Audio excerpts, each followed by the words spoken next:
In this tutorial, we will discuss steps to determine how to measure a rough opening. First, if there is an existing stairway, take a tape measure and measure the distance from the outside to outside of the box framing. You will measure the outside length and the outside width of the box framing. Be careful not to measure the inside of the opening. Doing this will only give you the inside dimensions of the box frame and not a true rough opening dimension measurement.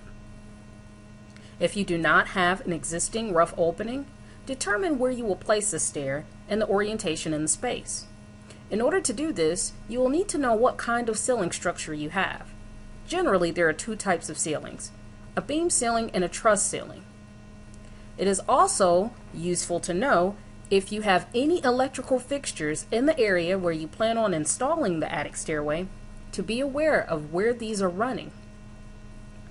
If you have a beam ceiling, beams can be cut to accommodate any size stairway you wish to put in the area.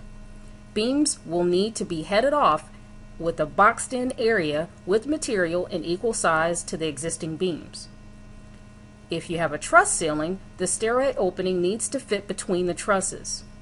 If you desire to have a larger opening stairway, you will need to consult with the professional contractor regarding cutting trusses.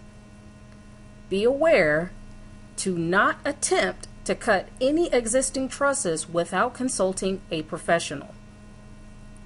The listed rough opening sizes of Century attic stairways are the recommended opening sizes for the proper fit of the attic stairways.